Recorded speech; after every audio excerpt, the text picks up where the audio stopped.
I came back home because I'd forgotten the lace tablecloths for Lily and Julian's anniversary dinner. I tiptoed up the stairs, trying not to make a sound so I wouldn't interrupt their preparations. But then I heard my own daughter whisper from the kitchen, "I can't wait for the old woman to die."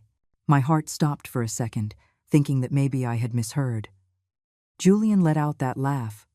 I had always found so charming, but now it sounded different, almost sinister.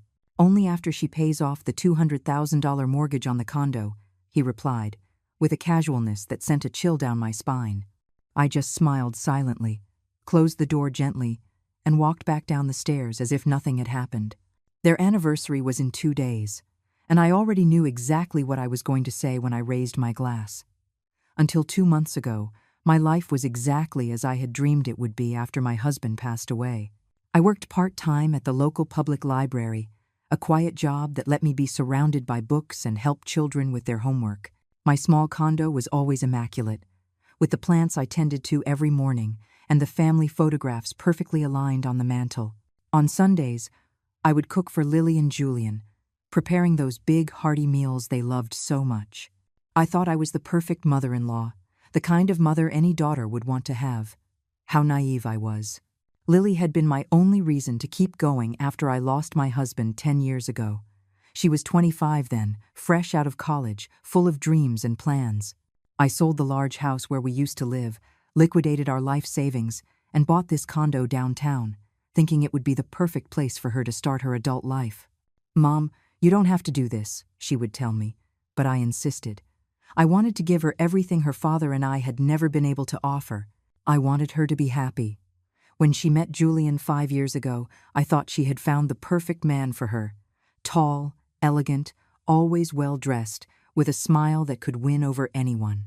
He worked at an insurance firm, or at least that's what he said, and always had interesting stories to tell at family dinners. "Eleanor," he'd say to me in that smooth voice I liked so much, "you're an inspiration to all of us.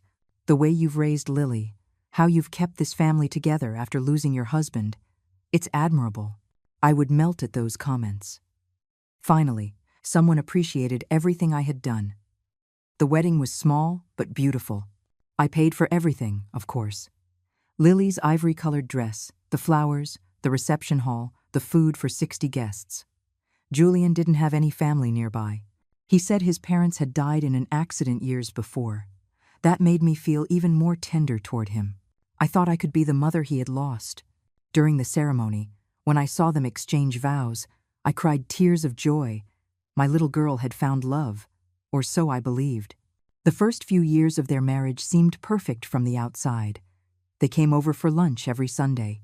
They told me about their plans to travel, to have children someday, to grow together. Julian always asked about my health, my finances, the deed to the condo. "Eleanor, it's important to have everything in order," he would say with apparent concern. "A woman your age needs to have her paperwork up to date." I thought he was a considerate son-in-law, worried about my well-being. Now I understand it was something else entirely. 6 months ago, Julian started suggesting I put the condo in Lily's name. "It's for your own security," he would insist during dinner. "If anything happened to you, Lily would have to deal with a complicated legal mess. Besides, you don't need to worry about these things anymore. We can take care of everything." Lily always nodded, but there was something in her eyes I couldn't quite decipher. A coldness that wasn't there before, a distance I thought was normal for newly married couples. "Mom, Julian's right," she would say, without much enthusiasm. "It would be easier for everyone," but I resisted. Not because I distrusted them, but because that condo represented my independence, my security. It was the last thing I had left of the life I had built with my husband. "Let me think about it," I would always tell them, and Julian would smile, but his eyes wouldn't smile with me. Now, remembering that look, I feel a shiver run down my spine. That night, after hearing those terrible words, I couldn't sleep. I lay awake in my bed, staring at the ceiling and replaying every conversation, every gesture, every strange moment I had ignored over the last few months. The way Julian always changed the subject when I asked about his job. How Lily had stopped telling me her personal thoughts like she used to. The glances they exchanged when they thought I wasn't looking. It was all starting to make sense, and that sense made me sick to my stomach. I got up early and made coffee, just like every morning. I watered my plants, cleaned the kitchen, fluffed the cushions on the sofa. I tried to stick to my routine to keep from going crazy, but every move I made reminded me of my own daughter's words. The old woman. That's what she called me. After everything I had done for her, after all the sacrifices, I was just the old woman who had to die so they could cash in on the mortgage. $200,000. That was my worth to them. When Lily called me that morning to confirm the details for the anniversary dinner, her voice sounded normal, even affectionate. "Mom, is everything ready?" Julian is so excited about the celebration. It took everything in me to maintain the cheerful tone she expected. "Of course, sweetheart. Everything is perfect for you too." But as I spoke, I looked at my reflection in the hallway mirror. 65 years old, gray hair but well kept, wrinkles that told the story of a life of work and worry. Did I really look that old? That useless? I remembered the day Lily was born. It had been a difficult, complicated labor, and the doctors told me I wouldn't be able to have any more children. But I didn't care. She was perfect, with those curious little eyes and tiny hands that clung to my finger as if she knew I was her entire world. Her father and I adored her. We gave her everything we could, maybe too much. Maybe we spoiled her so much that she never learned to value what she had. During her teenage years, when she became rebellious and distant, like all kids do, her father used to tell me, "Eleanor, sometimes children don't appreciate their parents until they have children of their own." I had waited for that moment to come.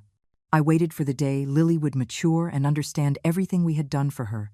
But the years went by, she got married, and that moment never came. Instead, this came, my own daughter wishing for my death. Julian came into our lives like a charming prince. I remember the first time Lily introduced him to me. We were at the corner coffee shop, that little place we had been going to since she was a girl. "Mom, I want you to meet someone very special," she had said with that radiant smile I hadn't seen on her face in so long. Julian arrived with a bouquet of pink flowers, not for Lily, but for me. "For the most important woman in the life of the most important woman in my life," he said gallantly. He completely won me over. He was attentive, polite, always had time to listen to my stories about the past. He asked about my job at the library, about my plants, about my favorite recipes. "Eleanor," he would say, "you have a wisdom that only comes with age and experience. I hope to one day be half as strong as you are." What a masterful manipulator he was. His performance was perfect. And I, hungry for affection after years of loneliness, fell into his trap like a lovesick teenager. The first few months of their relationship were beautiful to watch. Julian treated Lily like a princess, always with romantic gestures, taking her to elegant restaurants that I knew they couldn't afford on his salary.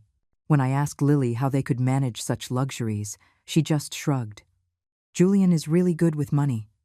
Mom, you should see how he makes every dollar count." Now I understand it was my money that was counting. The monthly checks I gave them to help them get started. The loans they never paid back. It was after the wedding that the constant questions about my finances began. At first, they were subtle. "Eleanor, do you have an updated will? It's important for your peace of mind." Then they became more direct. "Have you thought about making an investment with the condo? We could help you maximize your returns." And finally, the constant pressure to put everything in Lily's name. "It's for your own good, Mom," my daughter would insist. "We'll take care of everything. You've worked enough in your life." There were signs I should have seen. The way Julian tensed up whenever I mentioned wanting to travel or buy something for myself. How Lily stopped asking for my advice and started treating me like I was a burden. The times I would arrive for a visit unannounced and find them talking in low voices, conversations that would stop abruptly when I appeared. "We were just talking about work, Mom," Lily would say with a forced smile. But there was something in her eyes, a guilt that I now recognize perfectly. On my 65th birthday, they threw a small party for me at their place. Julian brought a chocolate cake, my favorite, and Lily gave me a beautiful, gold-colored silk robe. "So you can be comfortable at home," she said as she handed it to me. At the time, I thought it was a thoughtful gift, but now I understand the hidden message. "Stay home, old woman. Don't go out. Don't live. Just wait for your turn to die." They gave me gifts for an old lady who should be content with being comfortable while waiting for the end. That night, after they left, I sat in my living room looking at the family photos. My husband on our honeymoon, so young and handsome. Lily at her graduation, proud and full of hope. Julian and her on their wedding day, beaming with apparent happiness. At what point did it all go so wrong? At what point did I become an obstacle instead of the beloved matriarch I thought I was? But there's something they don't know. There's a secret I've kept for all these years. Something that could change this story completely. My husband wasn't just a regular employee, as I always told them. He had investments, properties, bank accounts that even Lily doesn't know about. I am not just a widow with a $200,000 condo. I am so much more than they imagine. And if they want to play dirty with me, they're about to find out that this old woman still has a few cards left to play. The next day, I decided to act as if nothing had happened. I woke up early, dressed in my favorite coral blouse and gray skirt, did my hair carefully, and put on my makeup as always. If they were going to play a game with me, I had to be smarter than them. I called Lily to ask if she needed help with the anniversary preparations. "Don't worry, Mom. Julian and I have everything under control," she answered in that sweet voice I now recognized as completely fake. "Just come over tomorrow at 7 o'clock. As we planned. I hung up the phone and stared at it for several minutes, feeling the rage mix with a deep sadness that ached in my chest. I decided to go to the bank that morning. I needed to check my accounts, verify the condo documents, and make sure everything was in order. Thomas, the manager who had known my husband for years, greeted me with his usual smile. "Mrs. Eleanor, what a pleasure to see you. How is the family?" The question hurt more than I expected. "Fine, Thomas. Everyone's fine," I lied as I sat down at his desk. "I need to review my account statements from the last 6 months. And I also want to verify who has access to my accounts." Thomas frowned slightly as he typed on his computer. "Of course, ma'am. I see here that you are the sole owner of all your accounts, as it has always been. No one else has access, although," he paused, looking at the screen with a worried expression. "What is it, Thomas?" I asked, feeling my heart start to beat faster. "Well, I see that 3 weeks ago, someone was asking about you. A young man said he was your son-in-law. He wanted information about your accounts. But, of course, we didn't give him any data. We just told him he would need you to come in person or bring a notarized power of attorney." My stomach turned. Julian had been digging into my finances behind my back. "Do you remember what else he asked?" Thomas nodded, consulting some notes on his computer. He asked specifically about the value of the condo, if there was an outstanding mortgage, and if you had other properties or investments.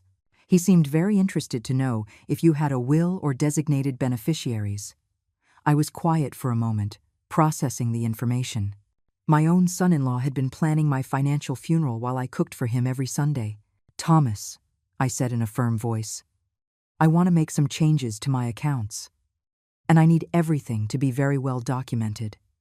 We spent the next hour reorganizing my finances in a completely new way. I changed all my passwords, set up new security codes, and requested that any inquiries about my accounts be reported directly to me. I also requested copies of all my documents and account statements from the last 2 years. I had a feeling I was going to need them soon. I left the bank with a folder full of papers and a determination I hadn't felt in years. I went straight to the insurance office where Julian supposedly worked.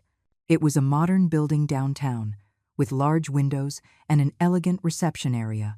"Excuse me," I said to the young receptionist. "Could I speak with Julian Martinez? I'm his mother-in-law, and I wanted to surprise him." The girl looked at me with a confused expression. "Julian Martinez? We don't have any employees with that name, ma'am. Are you sure he works here?" I felt like I had been punched in the stomach. "Are you absolutely sure?" I insisted, showing her a photo of Julian on my phone. She called her supervisor, an older woman who carefully reviewed the picture. "No, ma'am. This man has never worked here, and we keep very detailed records of all our current and former employees." I apologized and left with my legs shaking. If Julian didn't work where he said he did, where was he getting the money for all those expensive restaurants and costly gifts? I walked to the corner coffee shop where Lily and I used to go when she was little. I needed to sit down, to think, to process everything I was discovering. I ordered a chamomile tea and sat by the window, watching people walk by on the street. Families with children, young couples holding hands, elderly people walking slowly but with purpose. When had I become one of those vulnerable old women that unscrupulous people take advantage of? I remembered a conversation we had 2 months ago. We were having dinner at my place, and Julian casually mentioned he had met a lawyer who specialized in wills. "Eleanor, I got you an appointment with an excellent estate lawyer. It's important to have your papers in order, especially at your age." Lily had nodded enthusiastically. "Yes, Mom, Julian is right. We can go with you, so you don't have to deal with all those complicated legal terms." At the time, I thought it was filial consideration. Now I understood they wanted to be present to influence my decisions. I also remembered how they had insisted I stop working at the library. "Mom, you've worked enough in your life," Lily had said with feigned concern. "Enjoy your retirement, relax. We can help you financially if you need anything." Julian had added, "Eleanor, a woman your age shouldn't be worrying about schedules and responsibilities. You should be resting, enjoying your final years. Your final years." Those words echoed in my head with a sinister ring. But what hurt the most was remembering all the times I had defended Julian when my friends expressed doubts about him. Susan, my best friend of 30 years, had told me on several occasions that something about my son-in-law didn't add up. "Eleanor, that man asks too much about your money. And I don't like the way he looks at your condo, as if he's sizing it up." I always defended him. "Susan, Julian is a good man who cares about my well-being. You're being too suspicious." Now I understood that Susan had seen what I refused to see. I finished my tea and decided to call her. I needed to talk to someone I trusted, someone who really knew me.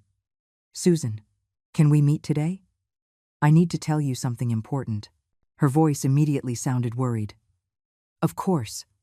Eleanor, are you okay? You sound strange." We agreed to meet at her house that afternoon. Susan lived just a 10-minute walk from my condo in a small but cozy house she had inherited from her mother. When I arrived at Susan's house, she greeted me with that look she always had when she knew something was wrong. "Tell me what's going on, Eleanor. I've known you for too many years not to know when you're worried." I sat on her familiar sofa, surrounded by photos of her children and grandchildren, and told her everything, from the conversation I had overheard to my visit to the bank and the discovery about Julian's fake job. Susan listened in silence, but I saw her expression harden with each detail.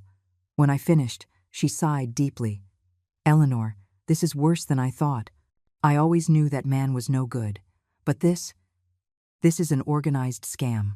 She stood up and began to pace the living room, as she always did when she was very agitated.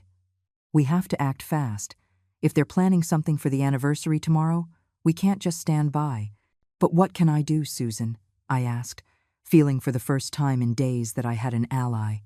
"I don't have concrete proof of anything illegal. I just know they're lying and waiting for me to die to cash in." Susan stopped in front of me, her eyes shining with determination. "Eleanor, you are not a helpless victim. You are an intelligent woman who raised a daughter, who worked her whole life, who held a family together after being widowed. You are not going to let a couple of con artists steal what you worked so hard to achieve." She was right. For days I had felt like a pathetic, deceived old woman, but I was much more than that. I was Eleanor, the woman who had worked double shifts to pay for Lily's college tuition, the woman who had faced widowhood without sinking into self-pity, the woman who had built a dignified and prosperous life with her own hands. And if Julian and Lily wanted a war, they were going to get one. That night I couldn't sleep a wink. I lay awake in my bed, staring at the ceiling as my mind went over every detail of the last 5 years. It was as if I had been looking at my life through a foggy window, and now, suddenly, everything was crystal clear. Every gesture I had interpreted as love was manipulation. Every affectionate word hid a wicked intention. How had I been so blind? How had I not seen what was happening right under my own nose? I remembered the first Christmas after the wedding. Julian had arrived with expensive gifts for the whole family. A pearl necklace for me, an elegant watch for Lily, imported wines for dinner. "How can you afford all this on your salary?" I had asked with genuine curiosity. He had laughed that charming laugh that now made me nauseous. Eleanor, I've been very careful with my savings. Besides, my family deserves the best. His family. At the time, I was touched that he included me as part of his family. Now I understood that he saw me as his source of income. I got up and went to the kitchen to make myself some tea. While I waited for the water to boil, I opened the drawer where I kept all my important papers. The deed to the condo, my will, my bank statements. I carefully reviewed each document, looking for any detail I might have missed. It was then that I found something that made my blood run cold. A copy of my will with pencil annotations in the margins. They weren't my annotations. With trembling hands, I recognized Julian's handwriting. He had specifically marked the clauses about Lily's inheritance and had written numbers on the side, as if he were calculating amounts. He had also underlined the part where I mentioned my $500,000 life insurance policy. When had he gotten access to these documents? When had he been in my house, going through my private papers without me realizing it? Then I remembered. 3 months ago, when I had the flu, Lily and Julian came to take care of me. I had been in bed with a high fever for 2 days, practically unconscious from the medication. They had keys to my condo for emergencies and had been coming and going, supposedly to bring me medicine and food. Now I understood that they had taken advantage of my vulnerable state to go through all my documents. They had been planning this for months. My phone buzzed, startling me. It was a text message from Lily. "Mom, I hope you're resting well. Tomorrow is going to be a very special day for Julian and me. I love you so much." I read the message several times, trying to find any trace of sincerity in those words. Did she really love me? Or could she no longer distinguish between her real feelings and her performance? At what point had my own daughter become a stranger to me? I remembered with painful clarity the day she told me she was in love with Julian. She had that light in her eyes that only appears when someone is truly happy. "Mom, I think he's the one," she had said as we had coffee in the kitchen. "He's so attentive, so caring, so different from all the men I've known." I had been so thrilled to see her radiant after years of failed relationships. Was that love real? Or had Julian been manipulating her too from the very beginning? But there was something that didn't add up. Lily wasn't a naturally greedy or calculating person. Throughout her childhood and adolescence, she had been generous, empathetic, always concerned about others. I remembered how she would cry when she saw injured animals on the street, how she would insist on giving change to the homeless people we met on the way to school. What had Julian done to her to turn her into someone capable of wishing for her own mother's death? Maybe she was a victim too. Maybe Julian had manipulated her as much as he had manipulated me, making her believe that I was an obstacle to their happiness. Expert manipulators know how to isolate their victims from their loved ones, how to make them see their own family as enemies. Perhaps Lily truly believed I was selfish for not handing over the condo, that I was being an unnecessary burden in their lives. But then I remembered her laugh. When Julian had made the comment about the $200,000, Lily had laughed. It hadn't been an awkward or forced laugh, but a genuine, complicit one. In that moment, she wasn't being manipulated. She was a participant. And that realization hurt more than anything else. I decided I needed more information before the anniversary. I couldn't confront them without solid proof. I called Thomas at the bank first thing in the morning. "Thomas, it's Eleanor. I need you to do me a personal favor. Can you investigate if my son-in-law, Julian Martinez, has accounts at other banks? Or if he has any debts registered on his credit report?" Thomas hesitated for a moment. "Mrs. Eleanor, that's confidential information that I can't." "Thomas," I interrupted, "I believe I'm being defrauded. And I need to protect myself." An hour later, Thomas called me back with information that confirmed my worst suspicions. Julian not only had no stable job, but he had over $100,000 in credit card debt and personal loans. He had been living a completely fictional life, financed by my gifts and the monthly allowance I gave them to help out. Furthermore, he had tried to take out a loan using my condo as collateral, but had been rejected because he wasn't the legal owner. "There's more, Mrs. Eleanor," Thomas continued, his voice worried. "I found records that he has been inquiring at several financial institutions about loans for seniors, specifically about reverse mortgages. It seems he's looking for ways to turn elderly people's properties into immediate cash." a reverse mortgage. That meant he planned to have me borrow money against my own condo, money that he and Lily could use while I was still alive, but which would effectively make them the owners of my home. I hung up the phone, my hands shaking with rage. They didn't just want me to die. They wanted to strip me of everything before that happened. They wanted me to live out my last years in poverty while they enjoyed my assets. The cruelty of that plan was so ruthless, it was hard for me to believe my own daughter was capable of such a thing. I called Susan and told her the new revelations. Her reaction was immediate. "Eleanor, you need to call the police right now. This is fraud, it's elder abuse, it's—" "No," I interrupted her with a calmness that surprised even me.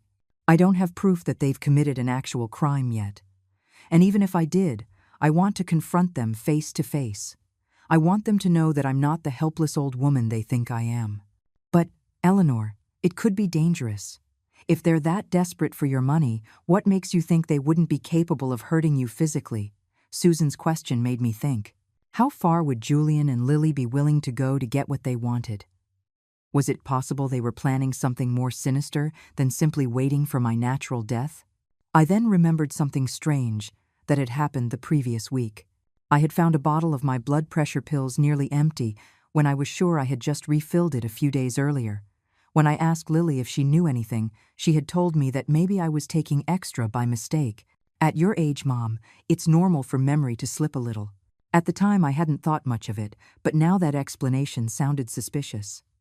I also remembered feeling strangely drowsy after some of the Sunday dinners at Lily and Julian's. I always attributed it to my age or having eaten too much. But what if they were putting something in my food? What if they had already started trying to hasten my death in ways that would seem natural? Fear washed over me for the first time since I had discovered the conversation. It wasn't just fear for my money or my condo. It was fear for my life. If Julian was as ruthless as he seemed, and if Lily was completely on his side, I could be in real danger. But at the same time, I felt something stronger than fear, a steely determination not to let them turn me into a victim. That afternoon I made a decision. I wasn't going to run, I wasn't going to hide, and I wasn't going to call the police just yet. I was going to the anniversary dinner, as planned. I was going to sit at that table, I was going to raise my glass, and I was going to show Julian and Lily that they had completely underestimated the woman they were dealing with. I had a plan, and tomorrow night, I would set it in motion. On the morning of the anniversary, I woke up with a mental clarity I hadn't felt in years. It was as if all the confusion and pain of the last few days had crystallized into a pure, cold determination. I dressed carefully, choosing my most elegant wine-colored dress, the one my husband always said made me look distinguished. I meticulously applied my makeup and put on the diamond earrings that had belonged to my mother. If I was going to face my enemies, I would do it looking like the strong woman I truly was.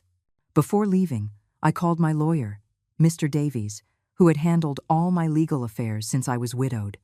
"Mr. Davies, I need to see you urgently tomorrow morning. It's about my will and some irregularities I've discovered." His voice sounded concerned. "Of course, Mrs. Eleanor. Is everything all right?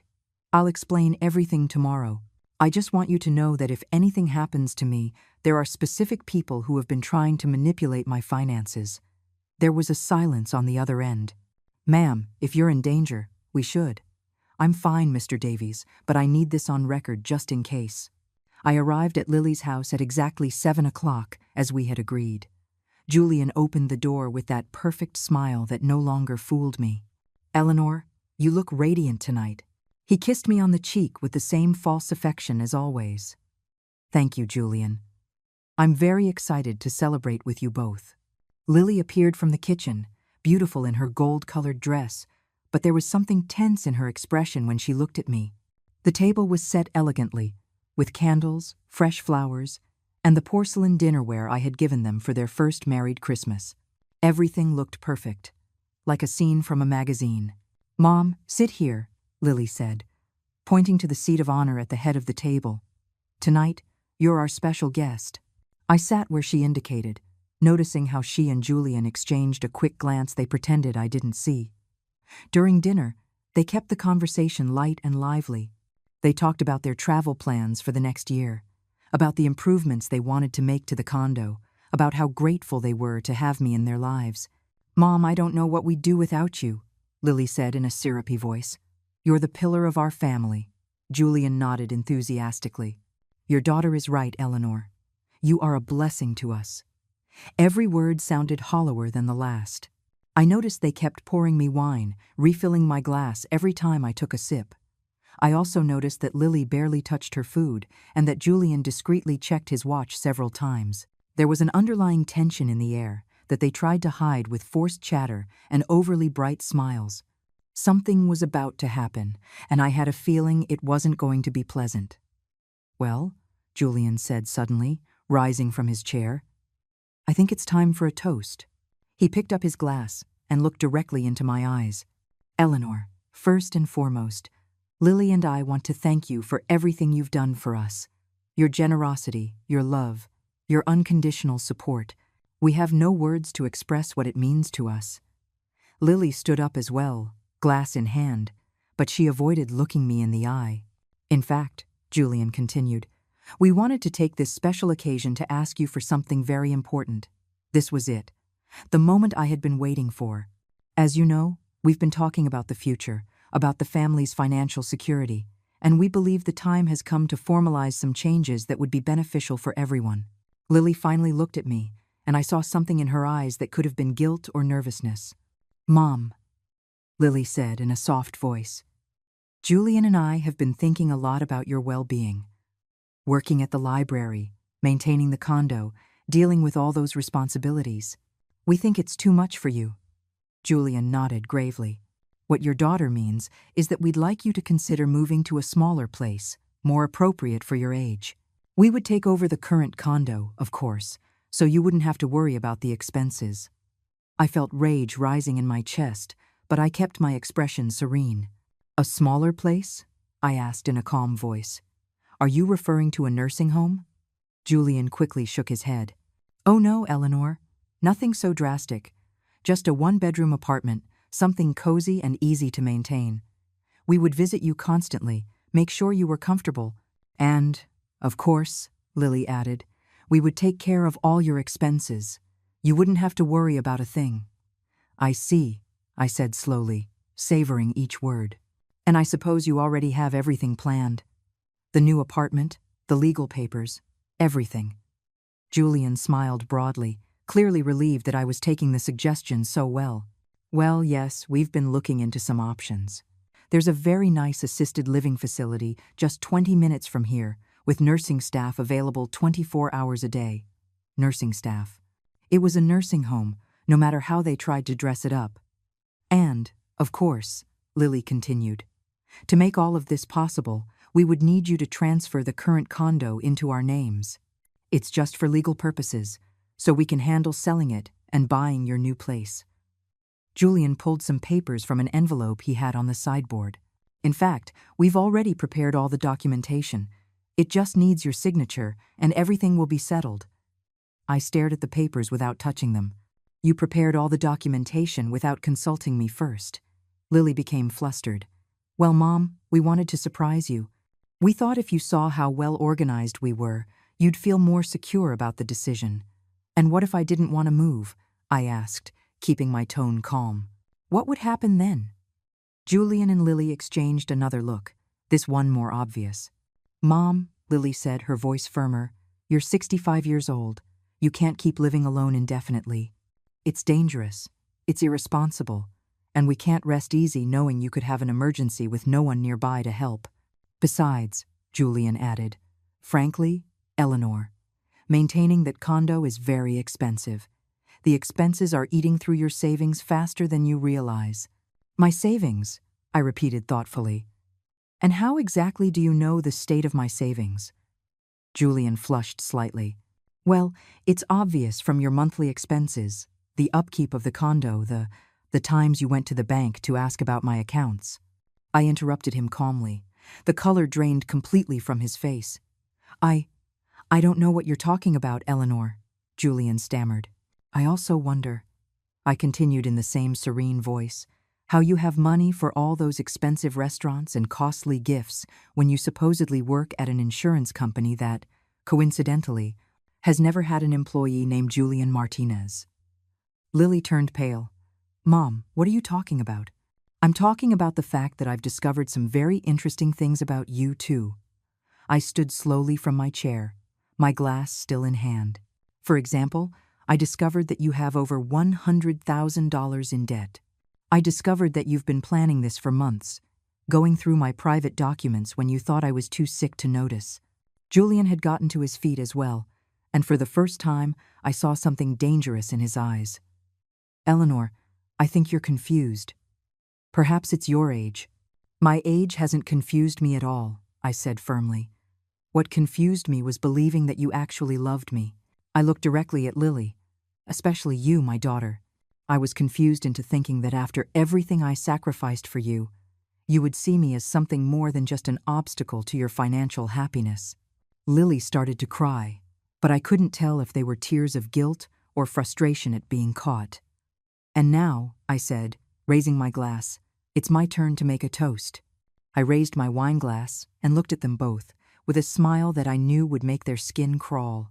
I toast to discoveries, I said in a clear, firm voice, to discovering who the people who claim to love me really are.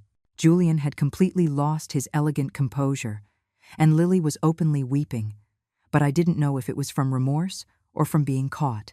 Mom, please, let me explain, Lily pleaded, her voice choked with sobs. It's not what you think. Julian and I really do love you, but what?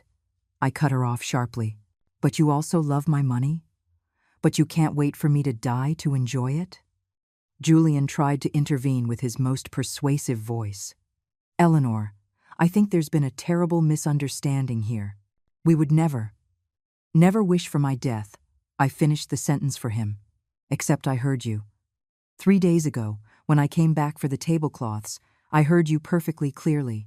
I can't wait for the old woman to die, were the exact words of my dear daughter. And you, Julian, you very specifically mentioned the $200,000 mortgage you expect to collect. The silence that followed was deafening. Lily collapsed into her chair, covering her face with her hands. Julian, on the other hand, seemed to be weighing his options, like a cornered animal looking for an escape. Eleanor, he finally said, his voice stripped of its usual charm, you don't understand the pressure we've been under. The debts, the expenses, the necessity. Necessity? I repeated with disbelief. The necessity to lie to me for 5 years? The necessity to fake a job you don't have? The necessity to go through my private documents behind my back? I stepped closer to him and saw him instinctively flinch. What you don't understand, Julian, is that I know exactly what kind of pressure you've been under. I know about your gambling debts. I know about your maxed-out credit cards. I know about all the loans you've applied for using false information. Lily lifted her head, looking at me with red, swollen eyes. How do you know all of that? Because, unlike you two, I do have real contacts in important places. And because when a woman my age suspects she's being conned, she has the resources to investigate. Julian was on his feet now, pacing nervously. All right, fine. Maybe we've had some financial problems, but that doesn't mean… Some problems? I cut him off with a bitter laugh. Julian, you're over $100,000 in debt.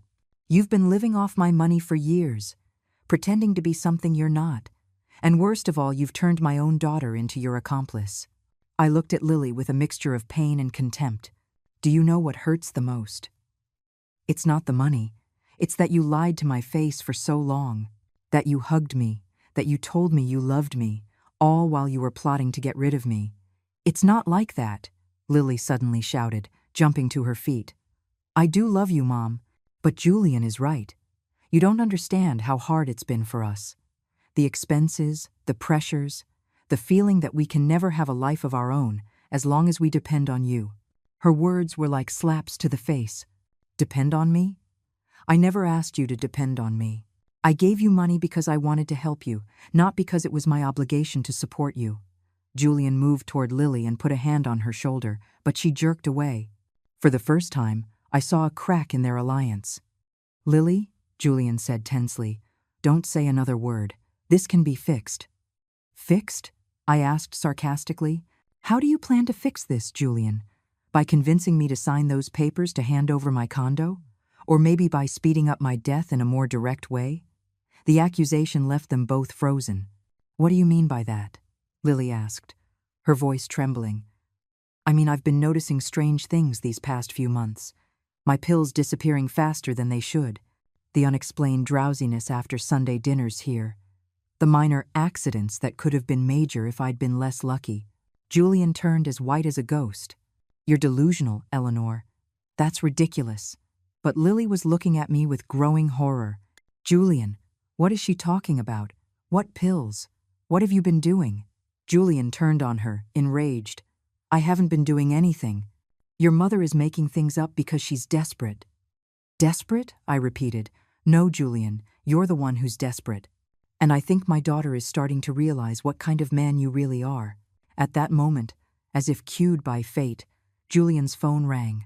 He glanced at it, and his expression changed dramatically. Aren't you going to answer?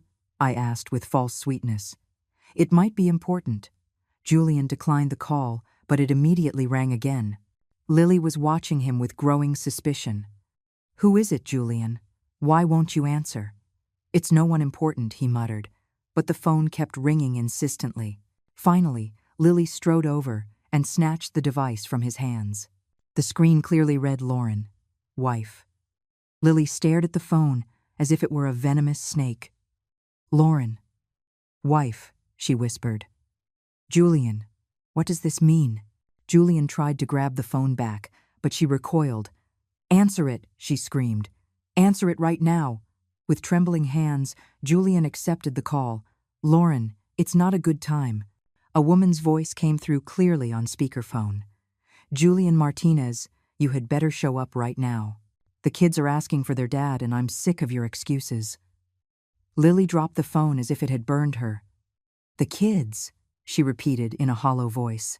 She said, the kids. Julian quickly ended the call, but it was too late. Lily, I can explain. It's not what you think.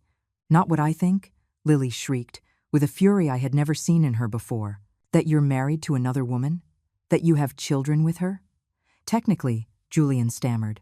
My marriage to Lauren doesn't count because I married you after. Technically, Lily was on the verge of hysterics. You're a bigamist.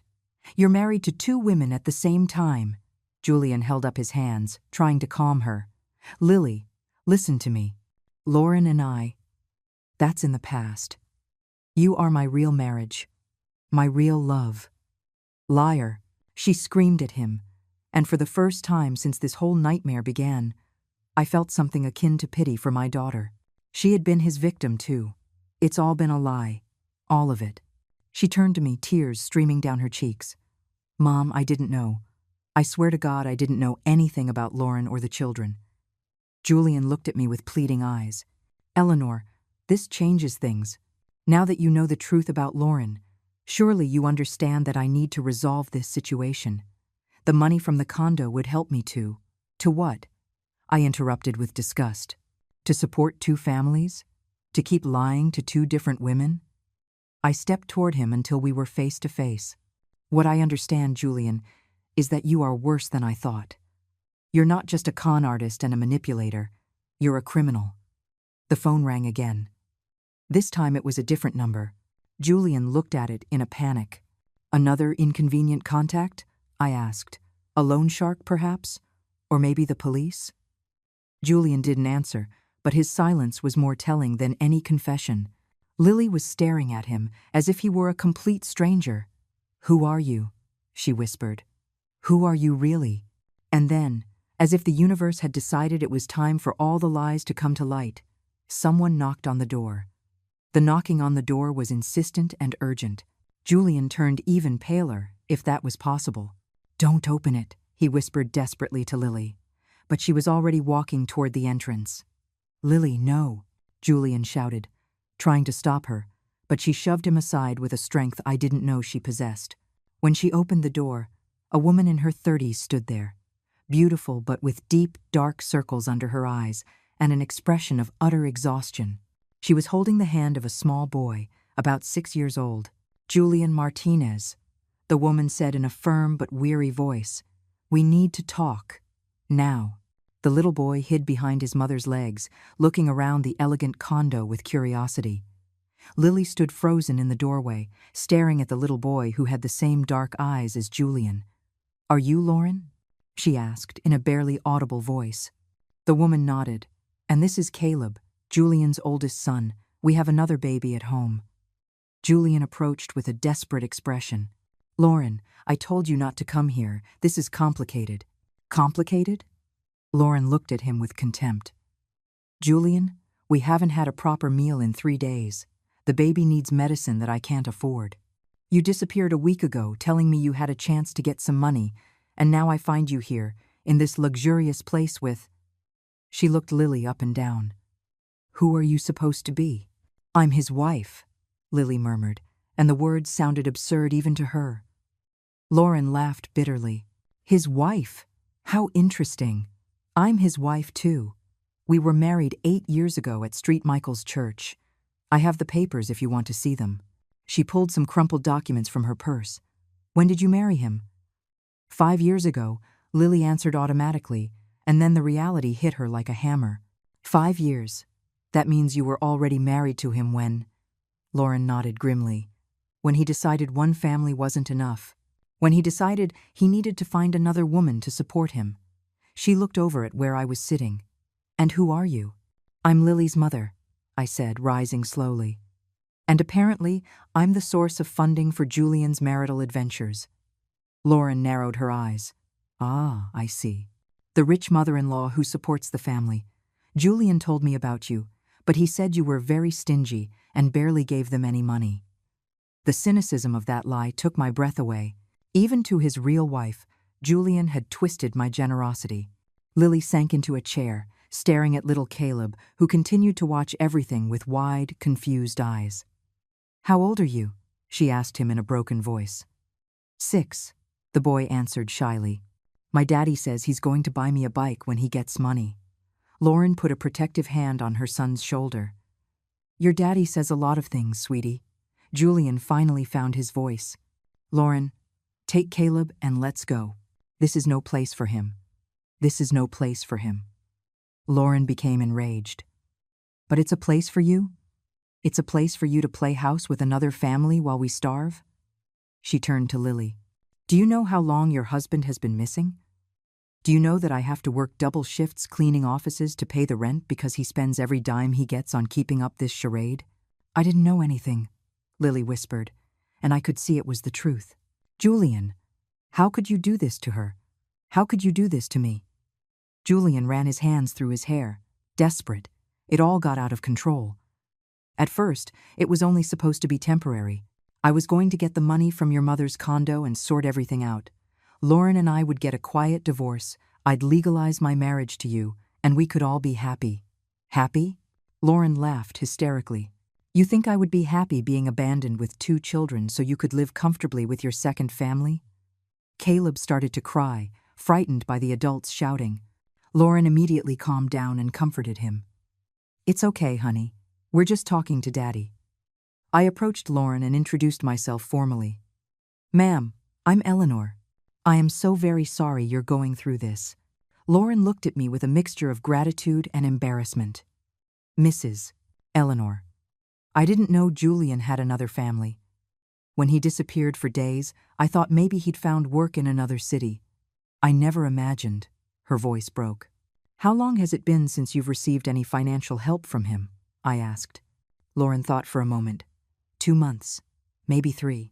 At first, he brought money home regularly, said he had a good job, but lately he just came home to sleep. And then he'd disappear again. I looked at Julian with contempt. Because he was too busy courting my daughter and plotting how to steal my condo, Julian exploded. "I wasn't going to steal anything. It was going to be a legal transaction. You women always dramatize everything." His charming man mask had completely vanished, revealing the real Julian, a selfish, desperate, and dangerous man. "I was just trying to solve everyone's problems." "Solve problems?"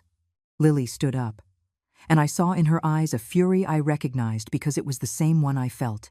"You call lying to me for 5 years solving problems? Making me an accomplice in a plan to rob my own mother?" She moved toward him menacingly. Making me wish for the death of the woman who gave me life? Lauren looked at Lily in shock. You wished for your mother's death? Lily covered her face with her hands, ashamed. Julian convinced me she was selfish for not helping us more. He made me believe she was being cheap, that she was denying us the chance at a better life. She looked up at me, tears in her eyes. Mom, I never really wanted you to die.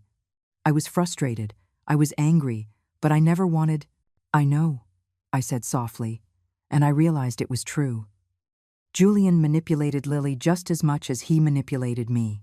He is very good at making people see what he wants them to see. Lauren nodded bitterly.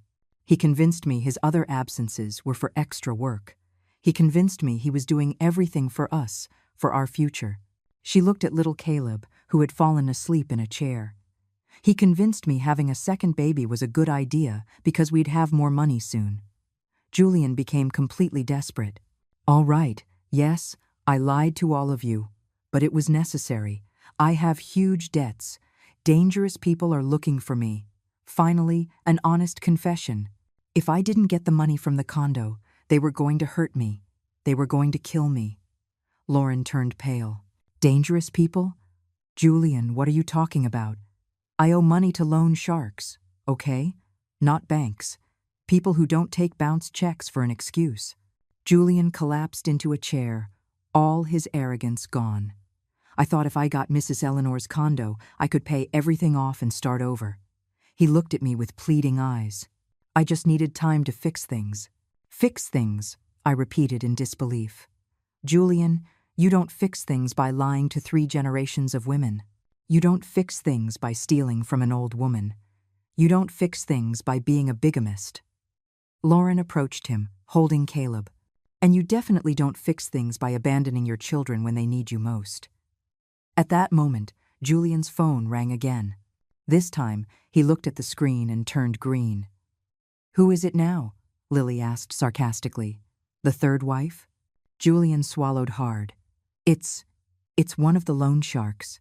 The phone continued to ring insistently. Lauren looked at me in terror. Mrs. Eleanor, if those people come here— They're not coming here, I said firmly, making a decision I knew would change everything. Because we are calling the police right now. Julian shot to his feet when I mentioned the police. No, Eleanor, you can't do that. If you call the police, those people will think I betrayed them. They'll kill me, and they might hurt Lauren and the kids too. Lauren clutched Caleb tighter, who had woken up from the shouting. What kind of trouble have you brought into our lives, Julian? Her voice trembled with fear and rage. The kind of trouble you solve by facing it, not running from it, I said firmly, picking up my phone. But before I could dial, the door was thrown open. 3 men entered uninvited. I knew immediately these were the loan sharks Julian was so afraid of. The one who seemed to be the leader was a burly man with scars on his hands and eyes as cold as ice. Julian Martinez, the man said in a slow, threatening voice. You've been a hard man to find. Julian instinctively backed away, positioning himself behind Lily as if she were a shield. Mr. Russo, I told you I'd have your money this week. I just need a little more time. Time, Russo repeated with a smile that didn't reach his eyes. We've been very patient with you, Julian. Too patient. Lauren moved closer to me with Caleb in her arms, seeking protection. Please, she whispered, don't let them hurt my son. I put an arm around her shoulder, trying to project a confidence I didn't fully feel. Russo looked around the elegant condo appreciatively. Nice place. Must be worth a good chunk of change. His eyes settled on me. You must be the mother-in-law Julian told us so much about. I'm Eleanor, I said with all the dignity I could muster. And this is my condo. You have no right to be here. Russo laughed. Mrs. Eleanor, your son-in-law owes us $150,000. That gives us some rights. He moved toward Julian, who was visibly trembling. He told us you were going to help him with the payment, that you had a condo worth $200,000 and you were going to transfer it to him. Julian stared at the floor, unable to speak. Lily looked at him with a mixture of horror and contempt. You told them my mother was going to pay your debts? Julian nodded miserably. I thought I could convince her. I thought if we pressured her enough, You thought wrong, I interrupted. And now you've endangered your entire family with your lies. Russo approached me, but not in a threatening way. It was more like a businessman assessing a situation. Mrs. Eleanor, I understand you're not to blame for your son-in-law's stupid decisions, but the fact is, he used your name and your property as collateral for his loans. That gives us a certain interest in this matter. That's not how the law works, I responded firmly. I never signed anything. I never authorized anything. Julian has no legal claim to my property. The law, Russo repeated thoughtfully. Ma'am, we don't exactly operate by the traditional law. We operate by a different code. One of his men walked over to Julian and put a heavy hand on his shoulder. Julian flinched like a frightened animal. Please, he begged, just give me one more week. I can get the money another way. Julian, Russo said with exaggerated patience, we've been listening to the same song for 6 months. One more week, another plan, another chance. The chances are over. Lauren began to cry silently, pressing Caleb against her chest. The little boy seemed to understand that something terrible was happening, even if he didn't know exactly what. It was then that I made a decision that surprised even myself. Mr. Russo, I said in a clear voice, what if I could offer you a different solution? Everyone in the room looked at me in surprise. Julian lifted his head with renewed hope, but I didn't look at him. My focus was entirely on Russo. What kind of solution? He asked with genuine curiosity. One that involves real justice, not just money, I replied. Julian doesn't just owe you money. He defrauded me, he deceived his wife, he abandoned his children, and he committed bigamy. What would you say if, instead of chasing an innocent family for his debts, we turned him over to the proper authorities? Go on, ma'am. Julian is going to prison one way or another, I explained. Bigamy, fraud, attempted larceny, those are serious felonies. In prison, he won't be able to pay his debts, but he also won't be able to keep lying and hurting people. In the meantime, I might consider a reasonable compensation for the damages he caused my family. How much? Russo asked directly. $50,000, I said without flinching. It's not everything he owes you, but it's better than chasing a man who will probably never be able to pay you the full amount. Julian looked at me in horror. Eleanor, you can't just turn me in like this. I'm your daughter's husband. Ex-husband, Lily corrected sharply. After tonight, I never want to see you again. Russo considered my offer for several minutes that felt like hours. Finally, he nodded slowly. It's an interesting proposal, Mrs. Eleanor. But how do we know you'll hold up your end of the deal? I took out my phone and called my lawyer. Mr. Davies, it's Eleanor. I need you to come to this condo immediately and bring a payment agreement. I also need you to call the police. I gave him the address and hung up. My lawyer will be here in 20 minutes, I announced. We can formalize the agreement legally, and then Julian can explain all of his crimes to the authorities. Julian completely deflated. Please, he begged, but he no longer knew who he was talking to. Please, there has to be another way. Julian, I said with a calm that surprised me, for 5 years you had the chance to be honest. You had the chance to be a good husband to Lily, a good father to your children with Lauren, a good son-in-law to me. You chose to be a liar, a con man, and a manipulator. Now you have to face the consequences. Lauren went to him, still holding Caleb. Julian, this is what's best for everyone. The children need stability, not a father who disappears and brings criminals into our lives. Lily nodded. Mom is right. It's time for you to face what you've done. Julian looked at them all in desperation, but there was no escape. He had built a web of lies so tangled that he had finally trapped himself. Russo extended his hand to me. Mrs. Eleanor, I believe we can do business. I shook his hand firmly. Mr. Russo, I believe this is the only way for everyone to walk away from this situation with some dignity intact. Julian sank into a chair, utterly defeated. His kingdom of lies had come to an end, and now he would have to face the truth of what he had done. In the distance, I could hear the sirens of the police approaching. 3 months after that night that changed our lives forever, I was sitting at the corner coffee shop with Susan, watching life pass by the window as we had our usual chamomile tea. How's Lily? Susan asked with the motherly concern she always had for my family. Better, I answered honestly. The divorce proceedings are almost finalized, and she's going to therapy to process everything that happened. Julian had been sentenced to 5 years in prison for bigamy, fraud, and multiple counts of larceny. During the trial, even more lies had come to light. It turned out he had a third woman in another city, an older widow he had also been systematically stealing from. The judge had been particularly harsh, remarking that he had rarely seen a case of such calculated and ruthless manipulation targeted specifically at vulnerable women. And Lauren? Susan continued. Lauren is doing well. I smiled genuinely for the first time in months. I got her an excellent lawyer. Her marriage to Julian was annulled on grounds of fraud, and she received compensation from the state for being a victim of bigamy. Also, I paused, savoring what I was about to say.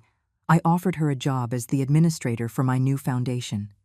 Susan raised her eyebrows in curiosity. Your new foundation? I nodded with pride. The Eleanor Foundation, for the protection of elder women. I decided to use some of my money to help other women who have been victims of family-related fraud. Lauren turned out to be incredibly organized, and she has a real passion for helping others who have been through what she has. And Lauren's children. Caleb and the baby are doing great. In fact, I stopped to take a sip of tea, enjoying the suspense. Lauren moved into the condo downstairs from me. We had the space renovated to be perfect for a single mother with 2 young children. Caleb calls me Grandma Eleanor and helps me water the plants every day. Susan's smile grew wider. Eleanor, that's beautiful. You've turned something terrible into something positive. It was true. After Julian was arrested that night, I had expected to feel empty or devastated by my own daughter's betrayal. But instead, I had discovered an inner strength I didn't know I possessed. For decades, I had defined myself primarily as a mother, as a widow, as the gentle old woman in the neighborhood. Now I saw myself as a survivor, a protector, a woman who was not going to let anyone else be victimized the way I almost was. You know the most ironic part of all this? I said to Susan. Julian thought I was a helpless old woman with a little bit of money saved up. He never actually investigated my finances. My husband had invested very wisely, and when he died, I continued those investments. Between the life insurance, the properties I own in other cities, and the investment accounts, I have nearly $2 million. Susan nearly choked on her tea. Eleanor, why did you never tell me? But now that Julian tried to steal from me, I decided it was time to use that money for something more meaningful than just hoarding it. Hence the foundation, Susan understood. Exactly, and that's why I could pay off the loan sharks without a problem. $50,000 to me is like $50 to most people. My phone buzzed, interrupting our conversation. It was Lily. Hi, Mom. Are you free this afternoon? I'd like to come visit if that's okay. Her voice sounded different now, more mature, more humble, but also more authentic. Of course, sweetheart. Is everything okay? Yes, Mom. I want to spend time with you. Real time, no lies, no hidden agendas, just a daughter visiting her mother. I hung up with tears in my eyes. Susan took my hand across the table. It's going to take time, she said softly, but I think you two are going to be okay. I know, I replied. Lily was a victim of Julian, too. He manipulated her, made her believe I was selfish, that I wasn't supporting her enough. The therapists say it's common in cases of psychological abuse. The manipulator isolates the victim from their family support system. Have you forgiven her? Susan asked directly. It was a difficult question. I'm in the process, I admitted. Part of me understands that she was also deceived.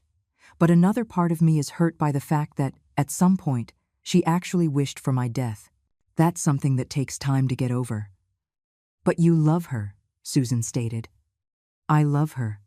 I will always love her. But now I also love myself enough not to let anyone treat me poorly, not even my own daughter. We left the coffee shop and walked slowly toward my building. The neighborhood looked different now, brighter somehow. You know what I'm most proud of in all of this? I said to Susan as we approached my door. It's not exposing Julian, or saving my money, or even starting the foundation. What is it then? It's discovering that at 65 years old, I can still completely reinvent myself. I can still be brave. I can still fight for what's right.